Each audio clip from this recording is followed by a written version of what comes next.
Okay, I want you to imagine for a second that you have just survived like one of the most brutal, chaotic military engagements of the ancient world. Right, absolute nightmare scenario. Exactly. You're lying in the dirt, you have a fatal sword wound, you're losing blood fast, and, with absolute certainty that you only have minutes left to live. Yeah, your body's just failing at that point. Right. And then your closest friend, someone you've literally been fighting alongside all day, kneels beside you in the dust. They uncap a leather skin and offer you a single, desperately needed sip of water. Just to soothe your throat in your final moments. Just one sip. Yep. But you look at that water and you refuse it. You push it away. Which goes against every biological instinct we have. Completely, because you know that if you take even one drop of that water to comfort yourself, you will instantly lose your legal status as a hero. It's a staggering scenario to picture, honestly. Yeah, It defies our modern survival instincts completely. it really does. We tend to think of a dying person's last request as, something sacred that has to be fulfilled, not something that could actually be weaponized against their own legacy. But that is exactly what we are unpacking today. Welcome to our deep dive. Glad to be here for this one. So today we are opening up this profoundly intricate, massive legal text from ancient Islamic jurisprudence. Specifically, we're looking at the Hanafi school of thought, though, and this is fun. We'll see them clash spectacularly with the Shafi school and other legal giants. Yeah, the debates get incredibly intense. And the entire obsessive focus of this text is attempting to answer one single, incredibly complex question, which is, how does a society legally define a martyr or a shaheed in this world? It's a remarkable document. Yeah. Because it really represents an attempt by some of the most rigorous legal minds in history to impose, mathematical, unyielding order onto the most unpredictable human experience imaginable. But just warfare and violent death. Exactly. These jurists are they're not writing poetry about heroism here. They aren't interested in the romance of a battle. No, not at all. They are operating as forensic investigators, psychologists, and legal philosophers all at once. They're building this microscopic framework to figure out exactly how a community should process a fallen body. Right. And just to set the ground rules for you listening, before we plunge into this ancient world, we are looking at this material purely as forensic legal architecture. Yeah, that's a crucial distinction. Our mission on this deep dive is strictly to analyze the complex ideas, the sheer logical mechanics, and the legal framework in this original text. I mean, we aren't theologians. Right, and we aren't here to endorse any religious viewpoints either. Exactly. And we certainly aren't taking sides on any historical or political disputes these scholars might mention. We're just impartial guides, taking you through the incredible machinery of how these ancient minds categorized life, intent, and sacrifice. That framing is so essential because we're really just examining the scaffolding of their reasoning. And what you find when you look closely at that scaffolding is that the ancient definition of a martyr is fundamentally different from ours. Well, today, if you ask someone on the street to define a martyr, they'll usually give you an emotional or a political definition. Right, like someone who dies for a cause. Exactly. Someone who is oppressed. Yeah. It's this very expansive, almost literary category. But in this text, it is a ruthlessly guarded, airtight legal classification. I mean, it has massive immediate implications for how a human corpse is actually treated. Yeah, very practical implications. Like, does the body get washed? What kind of clothes is it wrapped in? Does the community pray over it? And to even begin to understand the rules we're about to explore, we really have to establish the absolute benchmark these jurists used. They didn't just, invent these rules in a vacuum. Right. They traced everything back to a single, historically devastating day, which was the Battle of Uhud. Yeah. To understand the jurisprudence, you absolutely must understand the trauma of Uhud. For the early Muslim community, this wasn't just a battle. It was a profound psychological and physical catastrophe. They were heavily outnumbered, right? Right. They faced a significantly larger, heavily armed opposing force from Mecca. The fighting was intensely close quarters, chaotic, brutal. Many of the Prophet's closest companions and fiercest defenders fell that day. And the way they died is what sets the standard. Exactly. They were killed instantly, explicitly by the swords and spears of the enemy, and they fell directly onto the dirt of the battlefield. So when the dust settled on that absolute carnage, the way those specific fallen bodies were treated became the gold standard, the ultimate perfect example of a worldly martyr. Right, the benchmark. Every single death from that point onward for centuries of Islamic legal thought is measured against that precise moment in time. If the circumstances of your death match the men who fell at Uhud, you get the worldly legal status of a martyr. And if you deviate, even slightly, you're disqualified. It's like that. Disqualified. Which means you lose the worldly legal exemptions. Now, the text is very careful to clarify that a disqualified person might still receive the spiritual reward in the afterlife. Right, so God might still reward them. Yeah, the jurists frequently refer to sayings of the prophet promising paradise to many types of victims. But in the realm of the living, in the eyes of the law, determining how your body is processed by your family and society, you are no longer in that elite, untouchable category. The distinction between the worldly status and the heavenly status is really where the law starts sorting out the chaos. Because the text brings up everyday tragedies that we would normally consider horrific, right? Okay, absolutely. Let's say a person dies of a sudden, agonizing illness, or they're working on a roof and fall from a terrifying height, or they're trapped in a burning building, or they drown in a river. Or an earthquake hits and they are crushed under a collapsed wall. Right. The text explicitly states that none of these people are martyrs in the worldly legal sense. Because they fail the very first absolute mandatory condition of this legal category, which is you must be killed. Wow. Okay. Yeah, dying naturally or dying by an accidental act of nature or physics, it simply does not trigger these specific legal protocols. The jurisprudence requires an active external force ending the life. So the Uhud benchmark demands a death delivered by violence. Yes, but it's not just any violence. And this is where the second condition comes in and where the legal philosophy gets incredibly dense. You have to be killed unjustly. Unjustly. And the definition of unjust here is entirely tied to legality, not emotion, right? That is the pivotal axis of this entire text. If a killing is sanctioned by the law, it cannot, by definition, be considered an injustice.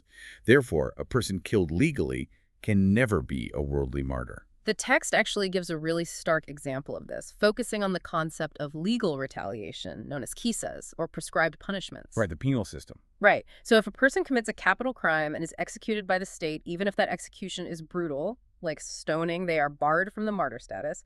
There's this incredible story in the text about a man named Maza that illustrates this perfectly. The case of Mize is just a masterclass in separating spiritual redemption from worldly legal categories. What happened with him? Well, Mize was a man who came forward and voluntarily confessed to a crime that carried the penalty of stoning. He submitted himself to the law. And after the execution was carried out, his uncle was deeply distraught. Naturally. Yeah. He went to the prophet and complained in his grief that his nephew had been killed like a dog. And the prophet stops him and corrects that emotional narrative entirely, right? Lightly. He tells the uncle that Maiz has repented, and that his repentance was so unimaginably vast, so pure, that if you took it and divided it among all the people of the earth, it would cover every single one of them. It's this beautiful, soaring confirmation of the man's absolute spiritual purity. Right. But, and this is the crucial legal turn, despite confirming that Maiz is essentially a saint in the eyes of the divine, the prophet still turns to the community and orders them to go, wash his body, shroud him in fresh clothes, and perform the standard funeral prayer over him. Wait, I need to pause here because this feels so counterintuitive to me. If the prophet himself is saying this man's soul is pure enough to save the entire planet, why doesn't he get the worldly honor of a martyr? Why the insistence on treating his body like any ordinary death? Because the mechanism of his death was a mathematically just application of the law. Ah, okay. The jurists look at this and deduce that spiritual purity does not override the legal nature of the physical death. The martyrs of Uhud were killed unjustly by an invading enemy force. Their death was a crime. But Maiz's execution, however tragic, was a legally valid procedure. Exactly. Because the execution was just, in the eyes of the jurisprudence, the worldly category of martyr just cannot apply. It's almost like the difference between a tragic medical malpractice suit and a premeditated murder in modern law. That's a great analogy. In both scenarios, you're looking at a dead body. The emotional devastation for the family is identical. But the legal category, the way the entire justice system mobilizes to process that death, operates in two completely different universes based on the intent and legality of the action. And that necessity for a deliberate human injustice extends even to the natural world. Oh, right, the animal rule. Yeah, the text points out a scenario where a person is walking through the wilderness and is attacked and killed by a wild animal like a lion or a wolf. Mm. Are they a worldly martyr? The jurists say no. Because an animal lacks a moral compass. Exactly. It lacks the cognitive capacity to possess legal intent. A wolf cannot form the intent to commit a crime against society. It is Right. just acting on instinct. So it can't be unjust. Right. Its action cannot be categorized as an injustice. It's merely a force of nature akin to a falling rock or a flood. The law absolutely requires a human agent committing a deliberate, calculated act of transgression. Okay, so the core definition requires a human intentionally committing a crime.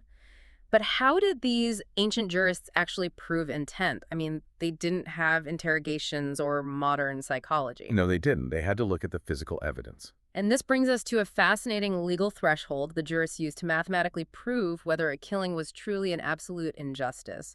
They looked at the penalty the crime demanded. Yes, they asked. Did the killing result in a demand for a financial substitute, or did it demand pure physical retaliation? To grasp this, we have to look at the broader architecture of Islamic penal law regarding homicide. Right. Broadly speaking, the system offered two main avenues of redress. The first is qisas, which is strict physical retaliation, a life for a life. And that's only triggered when a murder is deemed purely intentional. Exactly, when it's utterly, flawlessly unjust. The second avenue is dia, which is blood money. It's a financial compensation paid to the victim's family. And this applies to accidental killings. Accidental, yes, or what the jurists created a special category for, semi-intentional. And to figure out if a killing was intentional or semi-intentional, the jurists looked at the weapon, which gives us the small stick rule in the text, and this absolutely blew my mind when I read it. It is remarkably specific. The jurisprudence doesn't just look at the murder weapon, it cross-references the weapon with the actual geography of where the crime took place. Yeah, let's lay out the scenario the text provides. Imagine a person is attacked and killed, but this happens inside a populated city during the daytime, Okay, city, daytime. and the weapon the attacker uses is a small stick, or a light whip, or even just a barrage of punches and kicks. According to the strict Hanafi legal framework, the victim of this attack is not a worldly martyr. Because the weapon itself is telling a story about intent. A small stick or a whip isn't designed to kill, it's designed to hurt or discipline. Right. The jurists categorize this specific type of homicide as semi-intentional. The attacker clearly intended to strike the victim, but because they chose a weapon that is not intrinsically lethal, the law assumes they did not have the absolute premeditated intent to murder. And because the crime is downgraded to semi-intentional, the legal penalty shifts. Exactly. It no longer demands qisas, the life of the killer. It only demands daya, financial compensation. And because the penalty is just a transfer of wealth, it implies a certain, lightness to the crime in the eyes of the law. It lacks the absolute irredeemable injustice of a sword strike at the Battle of Uhud. That's the legal mechanic at play. But there is a second layer to this city scenario that is so psychologically sharp and honestly a little disturbing. The jurists point out the environment. You're in a city, it's daytime, there are people around, markets are open, neighbors are nearby. The environment implies the possibility of rescue. Right. If you're being beaten with a non-lethal weapon like a small stick, it takes time to die. It's not an instant decapitation. You have the physical opportunity to cry out for help. Yes. So the jurists argue that by not crying out for help during this prolonged attack, the victim has subtly acquiesced. The law views them as having almost participated in their own demise by failing to utilize the civic safety net around them. It mitigates the absolute nature of the injustice. If the victim doesn't attempt to stop it by calling on the community, the injustice is no longer 100% on the shoulders of the attacker. Oh, wow. The responsibility is fractionally shared, which shatters the pure martyr status. I have to push back on this, though, because this feels dangerously close to ancient victim blaming. I mean, if you're being beaten to death in an alley, you might be in clinical shock. Absolutely. Your vocal cords might be completely paralyzed by fear. How did these scholars justify penalizing a victim for not screaming loud enough? Doesn't that just ignore the physical reality of trauma? It's a very fair modern critique. But we have to view this through the lens of ancient civic duty. These jurists aren't operating with modern trauma psychology. They're operating on strict behavioral assumptions to maintain societal order. So they needed a blanket rule. Right. In their framework, a city is defined by its mutual protection. To live in a city is to enter a social contract where you rely on the collective. If you fail to engage that collective defense by remaining silent, the law has to assume you surrendered. It's a harsh mechanical application of logic. It really prioritizes the observable action over internal psychological states. It is harsh, but it makes the geographical contrast they provide even more stunning. Oh, right. The wilderness rule. Yes, the text says that if you take that exact same crime, being beaten to death with a small stick or a whip, and you move the location out into the wilderness or the open desert, And the attackers are highway robbers. the victim is a worldly martyr. Same victim, same weapon, same physical cause of death. A completely inverse legal ruling. How? How does the sand under your feet change the intent of the stick? Because the anarchy of the desert rewrites the context of the violence. Out in the vast wilderness, crying for help is a mathematical impossibility. There is no one to hear you. So there's no social contract to activate. Exactly. Therefore, the jurists rule that failing to cry out does not imply you assisted in your own death. You were utterly helpless. Furthermore, highway robbery isn't just a crime against an individual. It's bigger than that. It is legally categorized as haraba, an act of war against society and God. The penalty for highway robbery resulting in death isn't a mere financial fine. It is absolute capital punishment, regardless of the weapon used. So because the environment elevates the crime to an act of war and elevates the penalty to an execution, the injustice becomes absolute again. It mirrors the swords of Uhud. Precisely. This level of deductive reasoning is staggering, but it gets even more granular when the jurists start debating heavy weapons. What happens if the weapon in the city isn't a small stick, but something massive? Exactly. The text asks, what if someone in a city is killed with a giant boulder or a massive tree trunk, or they're intentionally drowned or thrown off a high mountain? You'd think the sheer violence of that would make it obvious. You would think so. But the Hanafi scholars actually fracture and disagree among themselves on this point. They do. Abu Hanifa, the founder of the school, maintains a rigid, almost literalist adherence to his categories. He looks at the instrument of death. And what does he say? He argues that unless the weapon is made of forged iron, like a sword or a spear, or unless it is something that specifically cuts and pierces the body, like a sharpened reed or jagged glass, it must be categorized as semi-intentional. Wait. He argues that crushing someone with a boulder is semi-intentional manslaughter? Under his specific legal taxonomy, yes. Yeah. Because a rock is not a manufactured weapon of war. That is wild. And because it's semi-intentional, it results in blood money, a financial substitute. Yeah. And the moment money enters the equation, the victim is disqualified from the worldly martyr status. But his two most prominent students, Abu Yusuf and Muhammad, look at their teacher's logic and push back forcefully, right? Oh, they push back hard. I love when the students rebel against the master. How do they dismantle his argument? They argue for functional equivalence. They tell Abu Hanifa that a massive boulder or the sheer drop of a cliff is functionally identical to a sword in its lethality. Right, because no one drops a boulder on someone's head to just discipline them. Exactly. The intent to murder is undeniable. Therefore, it demands direct physical retaliation kisas, and thus, the victim retains their martyr status. They argue that the sheer physical reality of the violence must override the rigid categorization of the material used. This friction over the concept of substitution, whether justice is achieved through money or blood, leads to a massive philosophical collision with a completely different school of thought, the Shafi'i school. Yes, this is a major debate. And this debate really exposes how these different ancient minds viewed the limits of human justice. Shafi'i puts forward a radical argument. He says that if a killing results in any worldly substitute, and he explicitly includes physical retaliation, the execution of the killer, as a substitute, then the victim is not a worldly martyr. Shafi'i's logic is really profound here. He is essentially asking, can the earthly justice system ever truly balance the scales? And his answer is yes. Well, he argues that if the courts can capture the killer, try them, and execute them, then society has achieved parity. The debt has been paid in this world. And if the debt is paid, the victim is no longer in that special, uncompensated, profoundly tragic category of the Uhud martyrs. Because the Uhud martyrs' killers walked away? Exactly. So Shafi'i is basically saying that the defining characteristic of a martyr is that their justice is deferred entirely to the afterlife. If we fix it here on earth, they lose the title. That's his stance. Yeah. But the Hanafis respond to this, and their counter-argument is like a brilliant piece of philosophical judo. The Hanafis argue that Shafi'i has misunderstood the nature of retaliation entirely. They tell him, Physical retaliation cases is not a substitute. Right. Blood money is a substitute. Yeah. Exactly. With blood money, you are replacing the infinite value of a human soul with a finite herd of camels or a pile of gold coins. That is a transaction. But an execution, a life for a life, is not a transaction. It is pure, absolute equality. It's a mirror. It is a mirror. The Hanafis argue that the very fact that the divine law demands the ultimate price to the killer's own life is the ultimate proof that the original murder was a flawless, indefensible injustice. Wow. An earthly execution doesn't balance the scales and make everything okay. It merely highlights how irreparably broken the scales were in the first place. So far from disqualifying the victim, the demand for the killer's blood actually cements the victim's status as a martyr. It's the law recognizing the absolute severity of the crime. Precisely. The intellectual rigor here is just incredible.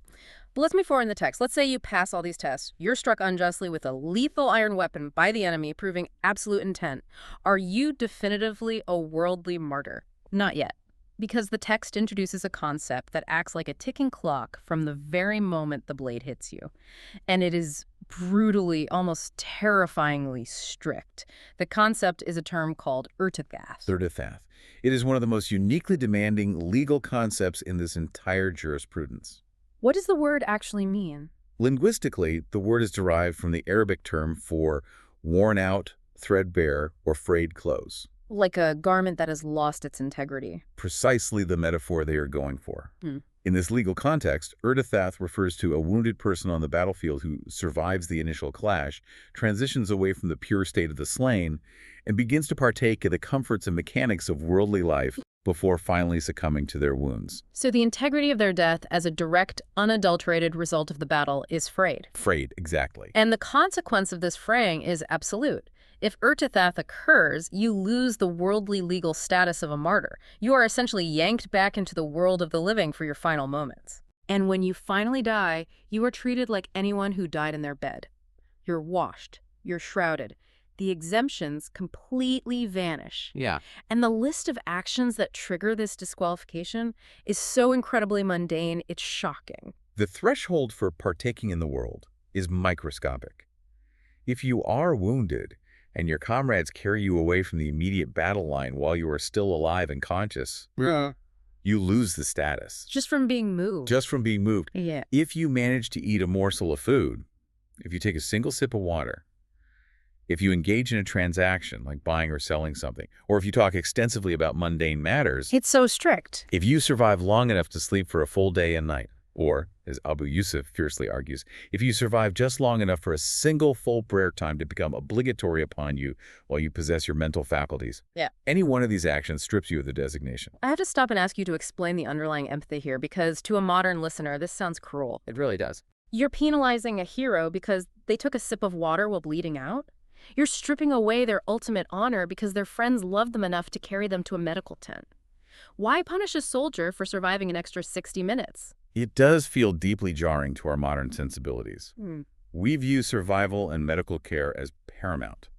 But to understand the jurists, you have to look at their obsession with the chain of causality. Okay, unpack that. Let's use a modern metaphor. Think of the martyr's body as a crime scene, and the cause of death is the evidence. In modern law, we have the concept of the chain of custody. Right. If a detective picks up a murder weapon without wearing gloves, they haven't committed the murder, but they have contaminated the evidence. The purity of the connection between the killer and the crime is compromised. Okay, I see where you're going with this. The benchmark is the martyrs of Uhud. They died instantly, exactly where the enemy struck them, in the dirt. The chain of causality was 100% pure. Enemy strike equals immediate death. But what happens when a wounded soldier is picked up and carried 2 miles off the battlefield to a tent? The jurists argue that the physical act of transport, the jostling, the movement, the exposure to new environments, induces new pain, new physical stress, and new weakness that the body wouldn't have experienced if left in the dirt. The text literally states that the transport becomes a partner to the wound in causing death. Yes, the death is no longer purely, singularly the result of the enemy's blade. It is now a complex combination of the enemy's strike and the subsequent movement, which was a permissible act carried out by allies. So the chain of custody of the death has been contaminated by friendly hands. Exactly. Because the cause of death is no longer unadulterated, the strict legal category of the Uhud martyr is broken. The law cannot definitively say the enemy alone killed them. That is a staggering application of logic. And the text even mentions historical accounts where this legal reality was so deeply embedded in the culture of these warriors that men lying on the battlefield, bleeding out and agonizingly thirsty, would literally turn their heads away and refuse a cup of water being offered to them. Yeah, they chose to die in agony. They chose agony rather than let a single drop of water diminish their absolute legal and spiritual status. It highlights the immense gravitational weight this designation held. For these individuals, the worldly life was already over the moment the sword struck. To take a sip of water was to cling to a world they had already sacrificed. They wanted to transition to the divine presence, having taken absolutely nothing from the earth after the fatal blow. Right. But inside this incredibly rigid rule of Erdithath, the jurists carved out one fascinating exception regarding a dying person's last words. Oh, the wills. Yes. If you use your final breaths to speak, you are treading dangerous ground. If you make a will about distributing your money or paying off a debt or handling your property, all of which are worldly affairs, you lose your martyr status immediately. Because you've tethered yourself back to the earthly economy. Exactly. But if you make a will concerning the afterlife, you keep the status. This is where the jurisprudence really reveals its poetic heart. The jurists are evaluating the spiritual orientation of the action, not just the physical mechanics of speaking. Right. A worldly will proves your mind is still managing the mechanics of the living. An otherworldly will proves your gaze is locked entirely on the horizon of the eternal. And the text illustrates this beautifully with the story of Sa'd bin al-Rabi. It does. This story is incredibly cinematic. We are back at the Battle of Uhud. The fighting has just ended. The devastation is absolute. The Prophet is surveying the horrific aftermath, and he realizes Sa'd bin al-Rabi is missing. He asks if anyone can go out into the sprawling field of the dead to find out what happened to him. A companion volunteers and goes walking among the corpses, calling out for Sa'd. Finally, he finds him. Sa'd is deeply wounded, surrounded by the fallen, barely clinging to the last moments of his life. And the companion kneels beside him and asks a really profound question. Yeah. He asks, are you among the living or the dead? And Sa'd, with total clarity, replies, I am among the dead. He knows his biology is failing. But knowing the strict rules we just discussed, notice what he doesn't do. Right. He doesn't ask for water. He doesn't ask to be carried back to his family. He doesn't dictate a will for his property. Instead, he uses his rapidly fading breath to send a final communication. He tells the companion, convey my greetings of peace to the prophet of God and tell him, may God reward you on our behalf better than any prophet has ever been rewarded for his nation. He uses his dying energy to offer a blessing. And then he turns his attention to his fellow soldiers, the community that will survive him. He says, convey my greetings to my people and tell them, there is no excuse for you before God if your prophet is reached by the enemy while there is an eye among you that still blinks. It is this intense final rallying cry. A total warning to protect their leader at all costs. And the companion reports that he didn't even have time to stand up and leave Sa'd's side before Sa'd took his final breath and passed away. And when the jurists analyze this deeply emotional moment, they apply their framework. Did Sa'd speak? Yes. Did he survive the initial clash? Yes. Did he partake in the world? No. No. Because his final words were utterly stripped of worldly utility. They were pure expressions of faith, communal duty, and focus on the divine judgment. Therefore, the jurists unanimously agree this did not constitute Erdithath. His status remained pristine. Okay, so we've covered the complexity of weapons, the geography of intent, and the agonizing ticking clock of survival. But what happens if the battle ends, you're walking the field, and you find a body? They died instantly. They didn't speak, they didn't drink. But nobody actually witnessed how they died. You just have a corpse in the dirt. It's an ancient CSI situation. The jurists had to put away their theology books and become literal forensic investigators. And their forensic criteria are deeply tied to the medical understanding of their era. The jurists establish a baseline rule. If a body is found amidst the battle lines, but upon inspection, there is absolutely no physical mark on them, no laceration, no puncture, no severe bruising, no blood, they are legally not a worldly martyr. But wait, if you're found dead on a battlefield surrounded by enemies, how else could you have possibly died? The jurists introduce a psychological cause of death. They argued that the sheer, overwhelming terror of ancient warfare, the deafening noise, the charge of horses, the sight of slaughter, could cause a person to simply die of fright. Just pure terror. The text uses a hauntingly evocative phrase. It suggests their heart tore from fright. Like a literal stress-induced cardiac arrest brought on by the trauma of war. Yes. Yeah. And from a legal standpoint, if your heart fails due to internal biological panic, that is not a direct physical action inflicted by the enemy's hand. The enemy didn't actually touch you. Your own body gave out. Right. Therefore, it doesn't meet the strict physical criteria of being killed by the enemy. No worldly martyr status is granted. So to prove the enemy actually killed you, the jurists have to look for physical evidence. And if there is no obvious sword wound, they analyze the blood. And the specifics of this forensic blood analysis are wild. They literally map the orifices of the body. They do. If a corpse is found bleeding from the nose, the penis, or the anus, the jurists explicitly rule that this does not constitute proof of martyrdom. This is where their medical deduction comes in. They reason that blood exiting from those lower or internal orifices could easily be the result of a pre-existing illness, an ulcer, a sudden internal hemorrhage, or, again, a biological rupture caused by extreme physiological fear. The source of the blood is ambiguous. And in a legal framework, this strict ambiguity means you don't get the special exemption. But if the jurists examine the body and find bleeding coming from the ears or the eyes, the ruling completely flips. They declare the person a martyr. Because the medical logic shifts. Bleeding from the eyes or ears strongly indicates severe blunt force trauma to the skull. It points to a concussive blow. Even without broken skin. Exactly.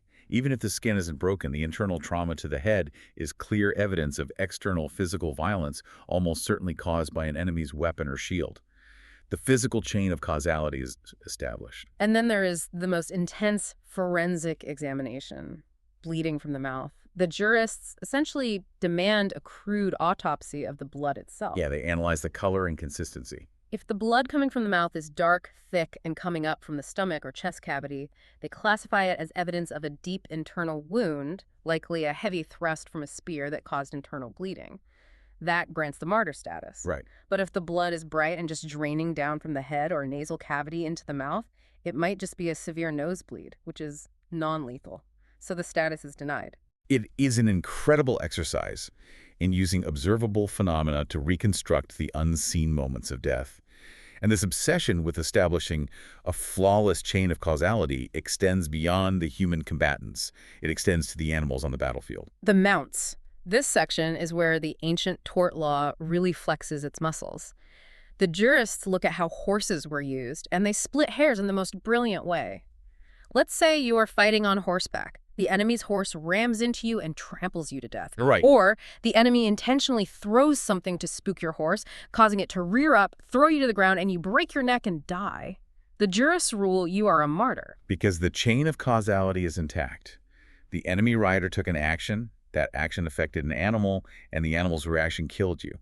The root cause is the enemy. But if the battle is raging and your own horse simply gets spooked by the general noise and chaos without the enemy directly targeting it and it throws you and you die, you are not a martyr. No. The direct cause of your death was the unpredictable panic of an animal, not a tactical strike by the enemy. Or consider the example the text gives of offensive maneuvering. If you are charging toward the enemy lines and you simply lose your balance, slip from the saddle, and fall to your death, you are not a martyr. Your own lack of coordination killed you. I want to push you on one specific example they give because it feels incredibly harsh. The text brings up siege warfare. You have a soldier who is a sapper. Okay, the sap. His job is to dig under the enemy's fortress wall to make it collapse. He is down in the trench, digging, actively fighting the war. The wall suddenly gives way, collapses on top of him, and crushes him to death. Yeah. Abu Hanifa students debate this, but the core Hanafi ruling from Muhammad is that this soldier is not a worldly martyr. How can that be? He died destroying the enemy's defenses. It comes back to the unforgiving application of tort liability to a war zone. Who caused the wall to fall? The enemy didn't push it. The enemy didn't drop a rock from the top. So he did it to himself. Legally speaking, yes. The direct physical action that compromised the structural integrity of the wall was the soldier's own digging. He triggered the collapse. In the eyes of this strict jurisprudence, his own action was the fatal catalyst, making it closer to an industrial accident than an enemy kill. The worldly legal status evaporates. Wow. Okay, so up to this point, we have established the agonizing physical circumstances required. The weapon must be right, the geography must match, the forensic blood evidence must be conclusive, and you must die without a single sip of water. The physical chain of causality is flawless. Why? The physical criteria. But Abu Hanifa realized a massive loophole. What if the physical body is a perfect legal exhibit of martyrdom, but the soul inhabiting it is technically in violation of divine law? Ah, yes. This leads to a profound tension regarding the spiritual state of the victim at the exact moment of death. And this tension causes a fascinating rift between Abu Hanifa and his own students. Abu Hanifa looks at the physical exemptions granted to a martyr specifically, the honor of not having their body washed before burial. He institutes a very strict baseline for who can receive this honor. What are his rules? He argues that the victim must be legally sane, they must be an adult, and crucially, they must be free of any major ritual impurity at the time the fatal blow lands. Ritual impurity, meaning a biological or physical state that, under normal circumstances, would legally require a person to take a full-body bath, a complete ablution before they were allowed to perform their daily prayers. Yes. Abu Hanifa approaches this with cold, mechanical logic. He argues that the exemption from washing the corpse of a martyr is a special divine honor, a karama. And his logical premise is that you cannot grant a divine honor to a vessel that is fundamentally in a state of ritual impurity. So it's a prerequisite. Right. Therefore, if a soldier dies while impure, the community must wash the body. The martyrdom does not erase the pre-existing requirement for physical purification. And what's wild is how Abu Hanifa proves this. He doesn't just use theory. He bases this rigid rule on one of the most famous, seemingly miraculous stories from the early battles, the story of a young man named Hanzala. The story of Hanzala is legendary. He was newly married. On the morning of the Battle of Uhud, he hears the desperate call to arms. He is in a state of major ritual impurity following his wedding night, but the urgency of the battle is so great that he doesn't take the time to perform the mandatory bath. He just goes. He grabs his weapons, rushes straight out of his house to defend the community, fights valiantly, and is ultimately slain on the battlefield. And after the battle, the prophet is walking among the dead, and he stops at Hanzala's body. He looks up and tells the companions that he sees a miraculous vision. The angels themselves are suspended between heaven and earth, washing Hanzala's body with water from the clouds. It is this gorgeous, poetic image of divine intervention honoring a hero. It's beautiful. But look at how Abu Hanifa, the consummate, calculating jurist, dismantles the poetry and extracts a strict legal precedent. He doesn't get swept up in the emotion. He asks a purely logical question. Why did the angels wash him? Right. Abu Hanifa reasons. If the act of martyrdom automatically erased all physical impurity, the angels wouldn't have needed to wash him at all. His blood would have been enough. Exactly. The very fact that the angels performed the washing proves that the state of impurity remained, and therefore the legal requirement to wash the body remained. The divine realm just handled it for him. So he uses a miracle to prove a mundane rule. Therefore, Abu Hanifa concludes, if any other person dies in a state of impurity, the physical requirement remains on the community. We must wash them. It's an incredible example of taking a soaring, miraculous event and distilling it into a dry, mechanical, legal formula. But his top students, Abu Yusuf and Muhammad, hear this argument and they completely reject it. They rebel against the literalism. They do. They counter their teacher by zooming out and looking at the broader, transformative, almost alchemical nature of the sacrifice. They introduce a powerful analogy. They compare the death of a martyr to the ritual slaughter of an animal, the zabiha. Break that analogy down because it feels a bit strange to compare a hero to livestock. In Islamic law, an animal is legally impure and unlawful to eat until it undergoes the precise, prescribed method of ritual slaughter. The act of the blade, done correctly, instantly purifies the animal and makes it lawful. Okay, I see. The students argue that martyrdom functions exactly the same way for a human being. The strike of the enemy's sword is the ultimate ritual slaughter. It doesn't just kill, it fundamentally purifies. So the death itself is the bath. They argue that if the sword of martyrdom is powerful enough to wipe away a lifetime of accumulated sins from the soul, surely it is powerful enough to wipe away a temporary state of physical impurity from the skin. They are arguing for the spirit of the law over the letter of the law. You have Abu Hanifa saying, the angels washed him, therefore washing is a permanent checklist item. And his students are saying, the sacrifice is a fire that burns away all impurities. It's a fundamental difference in legal philosophy. This debate over who qualifies for the worldly honor also touches on non-Muslims, which the text briefly addresses. Yes, the text considers the scenario of a dhimmi, a non-Muslim citizen, living under the protection of the Islamic State. What happens if this non-Muslim citizen decides to take up arms, fights alongside the Muslim army, and is killed by the enemy? What's the ruling there? The text rules that their body is washed and returned to their community. They do not get the worldly exemption of the martyr because that specific worldly honor, the unwashed blood, is inextricably tied to the Islamic theological framework of the sacrifice, which requires the underlying belief system to activate the exemption. Okay, so let's synthesize all of this.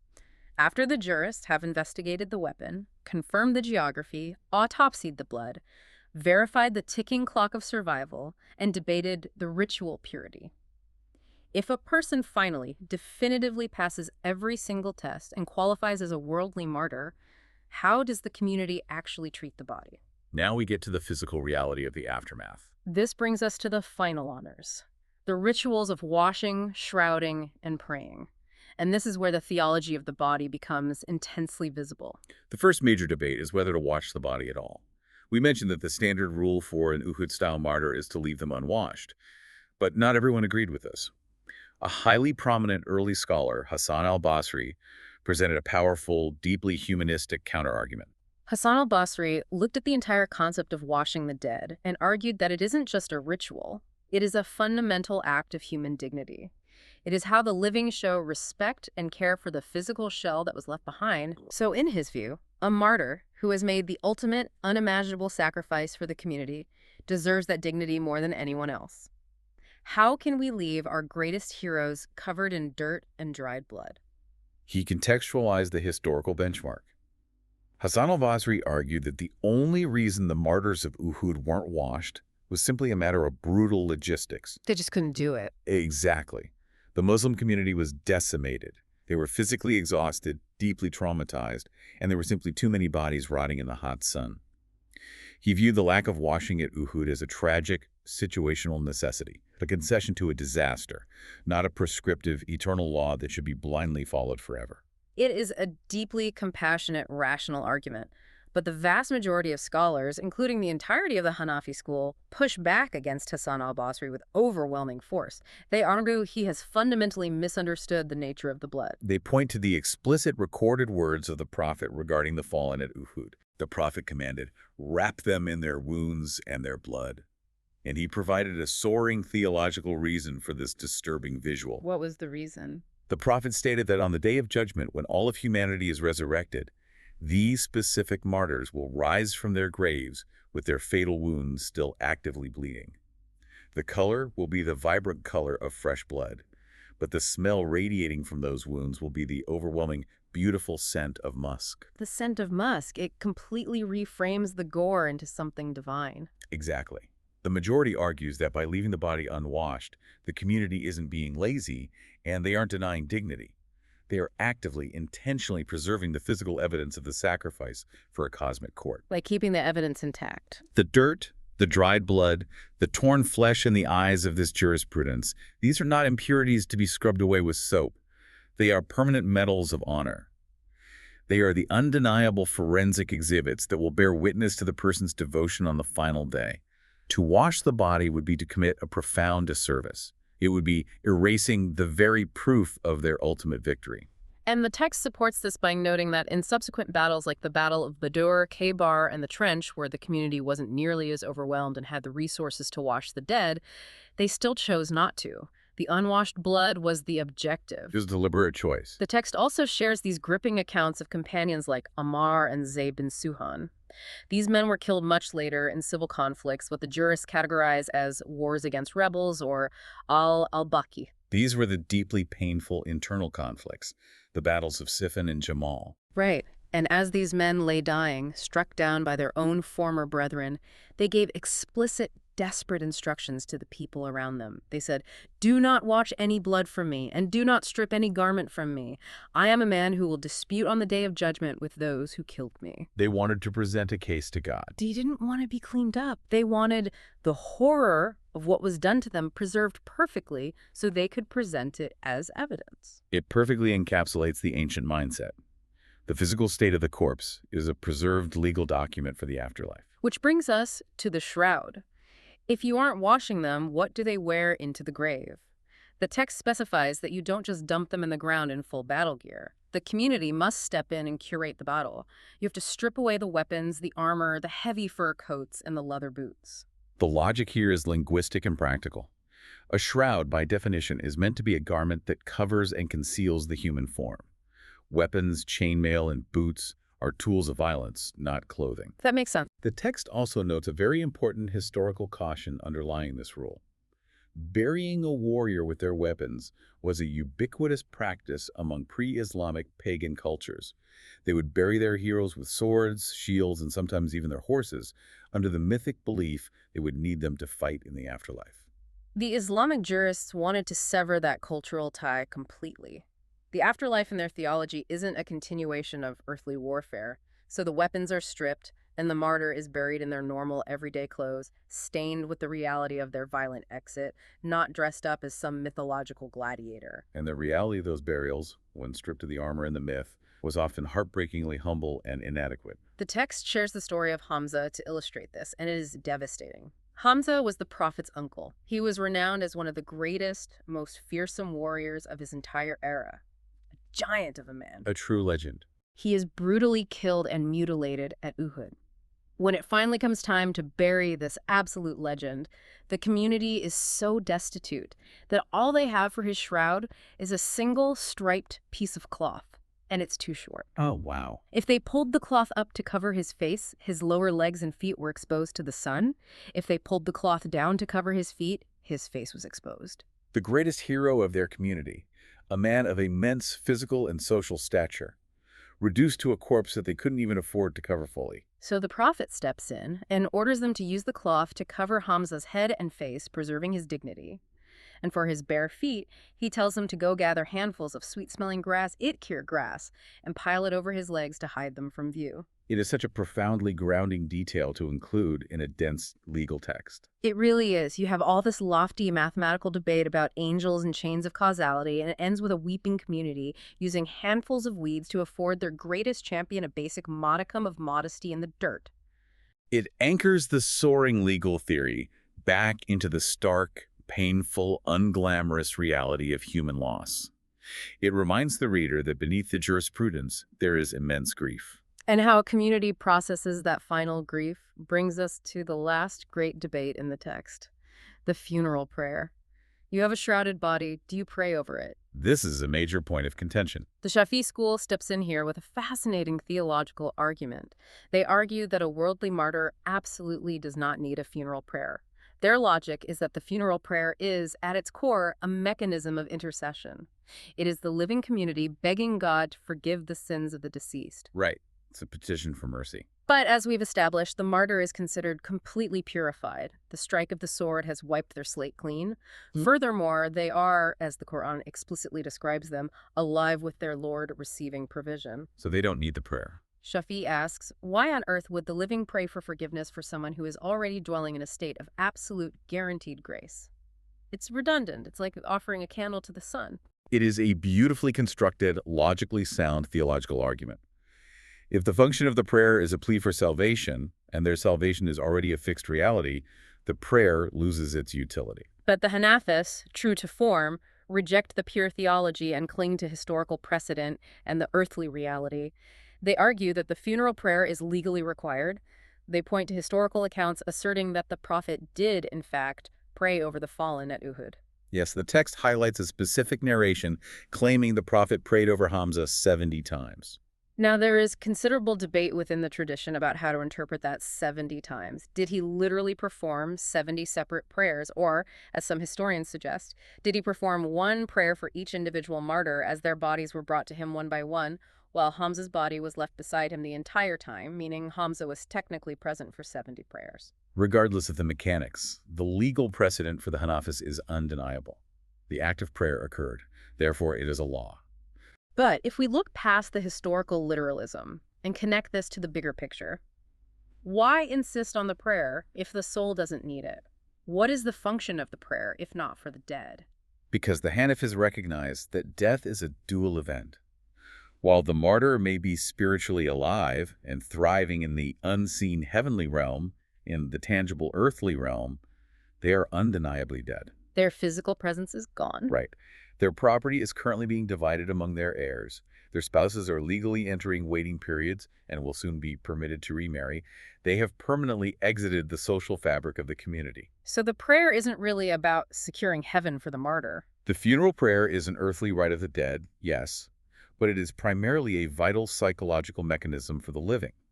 It forces the community to process the absolute finality of the physical separation. It is the collective acknowledgement that a rupture has occurred in the community. You can't just pretend they aren't gone. You cannot simply ignore the physical reality of a corpse just because you believe the soul is in paradise.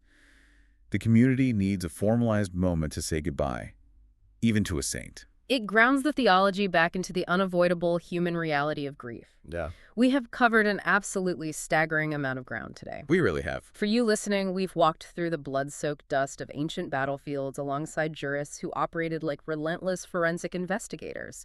We've seen how the difference between the social contract of a city street and the silent anarchy of a desert highway completely rewrites the legal definition of murder. It's a lot of process. We've watched them autopsy the trajectory of blood from a corpse's mouth, debate the catastrophic legal consequences of a single sip of water, and navigate the profound, pulling tension between strict, unforgiving mechanical logic and the soaring, transformative spirit of human sacrifice. It is a text that ultimately reveals how desperately human beings crave structure in the face of the unknown. In the fog of war, where violence is entirely random and death is chaotic, these scholars work tirelessly across centuries to draw meticulous lines of justice, intent, and honor. They wanted to make sense of the madness. They wanted to ensure that the ultimate sacrifice was recognized not just with fleeting emotion or poetry, but with rigorous, undeniable, permanent legal clarity. It's a massive testament to the human desire to bring order to the abyss of death. I will leave you with this final thought to mull over. We spent a lot of time today discussing the physical state of the martyr's body. The strict, unyielding insistence by the majority of these scholars that the fallen be buried exactly as they died, wrapped in their wounds, with the dirt, the sweat, and the dried blood left intentionally unwashed. Right. If the ultimate honor for these individuals, the greatest tribute a society could offer its heroes, was to have the raw, visceral, horrifying reality of their death preserved for eternity. What does that say about us? What do you mean? Look at how we, in the modern world, attempt to relentlessly sanitize and hide the reality of death. We use chemical embalming, theatrical makeup, tailored suits, and pristine closed caskets to create a comforting, artificial illusion of peaceful sleep. Wow, that's true. Perhaps these ancient jurists, for all their dense and difficult rules, understood something far more profound about grief than we do. That sometimes you must let the brutal, unvarnished truth of a sacrifice speak for itself. That is something truly heavy to sit with. Thank you for joining us on this incredibly deep dive into the sources. Keep questioning the structures around you, keep exploring the past, and we'll see you next time.